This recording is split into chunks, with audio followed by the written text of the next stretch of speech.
All right, how many of y'all know how to paint a wall correctly? Okay, how many of y'all have heard of the OU football coach, Coach Stoops? I'm sure y'all heard of him. I'm a painter. I painted that big old home and more. It wasn't fun, but I got it done. Today I'm going to talk about how to paint correctly indoor and outdoor and the different kind of painting you can do. I've been a painter for about going on 8.5 years now, and I've been doing it my whole life. My mom and dad have their own painting company, and I like doing it, and I've gotten high to the point off paint that it don't bother me anymore, which ain't a good thing. One day I want to quit doing it, but I'll get there eventually. In painting, there are more than one kind of paint. You can get odor-free paint, latex, you could get oil paint. Latex would be kind of like the wall right here, where it ain't too shiny or anything. Oil would be what you put on outdoor, like a parking lot, striping, fire hydrant, you can do that.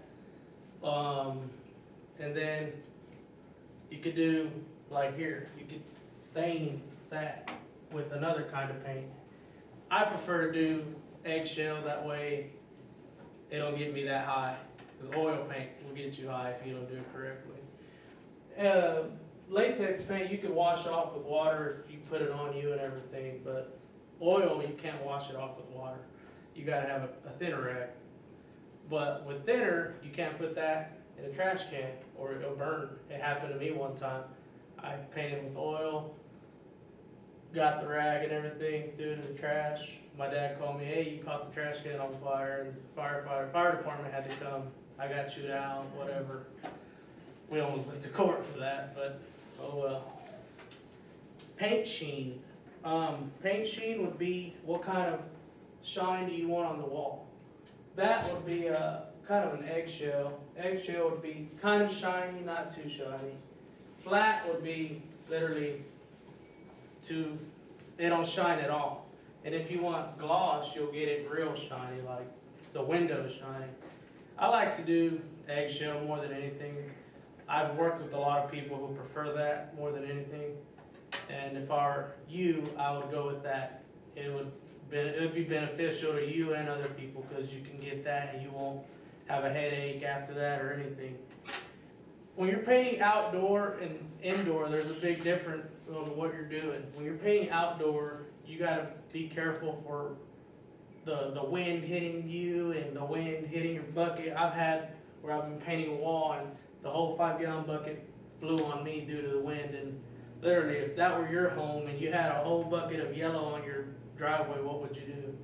What I did, I get a paint thinner, and pour it and then mop it up, but paint thinner will burn you to death. Painting indoor, it ain't that hard, because you can paint a wall and roll it and then turn a fan on and you'll get high after that pretty much. Type of painting. You can do a lot of types of painting. You can roll a wall, brush a wall, spray a wall, or rag a wall. Rolling a wall, I'm sure you all know a roller, like rolling the wall. I like to do that more than anything. Brushing, well, with the paintbrush, you know. Spraying a wall, now that one is kind of tricky. If I were going to spray in here, I have to cover up the whole top with tape, paper, everything.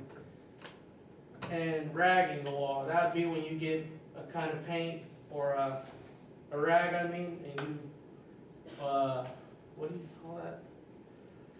You dip it, and then you begin to like Dab it. Dab it, there you go, thank you. But yeah, to conclude my paper today, when you paint a wall or paint a home, there might be a lot more to it than you thinking, oh, I want blue and red. You can, if you want a video game room, you want it all dark, I go with a flat, that way it's shiny in there. If you want a baby room, I don't know, I'd make it eggshell or the color like blew your mind. Thank you.